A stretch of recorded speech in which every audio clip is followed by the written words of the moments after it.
The other day, a well-known English novelist asked me how old I thought she was, really. Well, I said to myself, since she has asked for it, she shall have it. I will be as true to life as her novels. So I replied audaciously, 38. I fancied I was erring, if at all, on the side of really, and I trembled. She laughed triumphantly. I am 43, she said. The incident might have passed off entirely to my satisfaction had she not proceeded, and now, tell me how old you are. That was like a woman. Women imagine that men have no reticences, no pretty little vanities. What an error! Of course I could not be beaten in candour by a woman. I had to offer myself a burnt sacrifice to her curiosity. And I did it, bravely but not unflinchingly. And then afterwards the fact of my age remained with me, worried me, obsessed me. I saw more clearly than ever before that age was telling on me. I could not be blind to the deliberation of my movements in climbing stairs and in dressing. Once upon a time, the majority of persons I met in the street seemed much older than myself. It is different now. The change has come unperceived. There is a generation younger than mine that smokes cigars and falls in love. Astounding! Once I could play left wing forward for an hour and a half without dropping down dead. Once I could swim 150 feet submerged at the bottom of a swimming bath. Incredible! Simply incredible! Can it be that I have already lived? And lo, I, at the age of nearly 40, am putting to myself the old questions concerning the intrinsic value of life, the fundamentally important questions. What have I got out of it? What am I likely to get out of it? In a word, what's it worth? If a man can ask himself a question more momentous, radical, and critical than these questions, I would like to know what it is. Innumerable philosophers have tried to answer these questions in a general way for the average individual, and possibly they have succeeded pretty well. Possibly I might derive benefit from a perusal of their answers. But do you suppose I am going to read them? Not I. Do you suppose that I can recall the wisdom that I happen already to have read? Not I. My mind is a perfect blank at this moment in regard to the wisdom of others on the essential question. Strange, is it not? But quite a common experience, I believe. Besides, I don't actually care twopence what any other philosopher has replied to my question. In this, each man must be his own philosopher. There is an instinct in the profound egoism of human nature which prevents us from accepting such ready-made answers.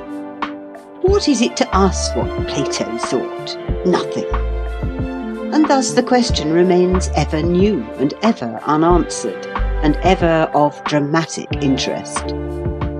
The singular, the highly singular thing is, and here I arrive at my point, that so few people put the question to themselves in time, that so many put it too late, or even die without putting it.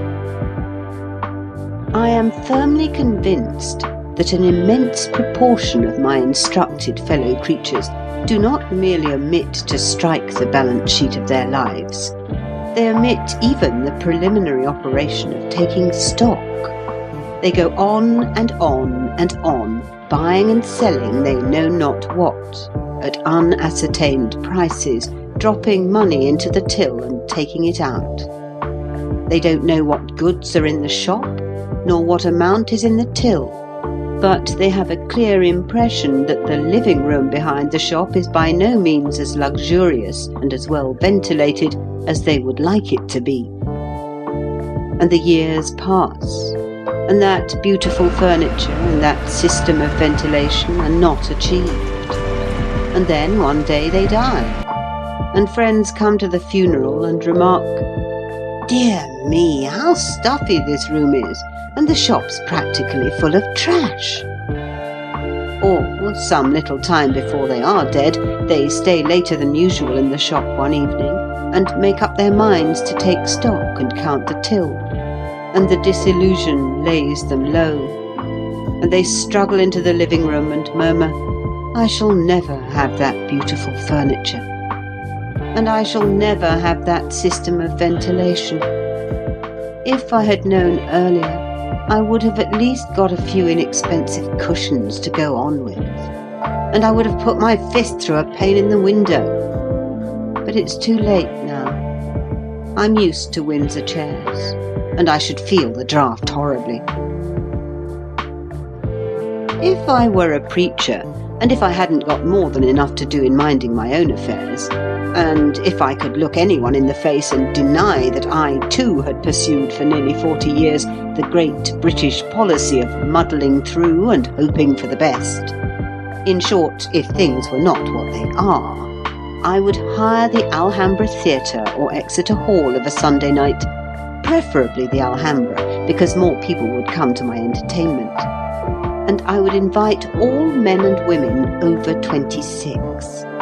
I would supply the seething crowd with what they desired in the way of bodily refreshment, except spirits. I would draw the line at poisons.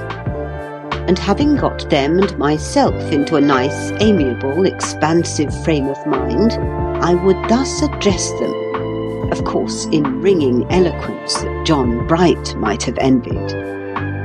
"Men and women," I would say, "companions in the universal pastime of hiding one's head in the sand, I am about to impart to you the very essence of human wisdom. It is not abstract. It is a principle of daily application affecting the daily round in its entirety, from the strap hanging on the district railway in the morning to the strap hanging on the district railway the next morning. Beware of hope, and beware of ambition. Each is excellently tonic, like German competition, in moderation.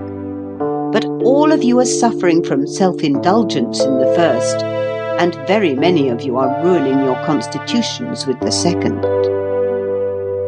Be it known unto you, my dear men and women, that existence, rightly considered, is a fair compromise between two instincts. The instinct of hoping one day to live, and the instinct to live here and now. In most of you, the first instinct has simply got the other by the throat and is throttling it. Prepare to live by all means, but for heaven's sake do not forget to live. You will never have a better chance than you have at present. You may think you will have, but you are mistaken. Pardon this bluntness. Surely you are not so naive as to imagine that the road on the other side of that hill there is more beautiful than the piece you are now traversing.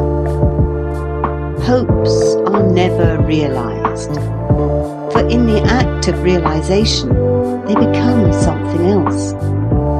Ambitions may be attained, but ambitions attained are rather like burnt coal. 90% of the heat generated has gone up the chimney instead of into the room. Nevertheless, indulge in hopes and ambitions, which, though deceiving, are agreeable deceptions. Let them cheat you a little, a lot, but do not let them cheat you too much. This that you are living now is life itself. It is much more life itself than that which you will be living 20 years hence. Grasp that truth, dwell on it, absorb it. Let it influence your conduct to the end that neither the present nor the future be neglected. You search for happiness. Happiness is chiefly a matter of temperament. It is exceedingly improbable that you will, by struggling, gain more happiness than you already possess. In fine, settle down at once into life. Loud cheers. The cheers would, of course, be for the refreshments. There is no doubt that the mass of the audience would consider that I had missed my vocation and ought to have been a caterer instead of a preacher. But once started, I would not be discouraged. I would keep on Sunday night after Sunday night. Our leading advertisers have richly proved that the public will believe anything if they are told of it often enough. I would practice iteration, always with refreshments.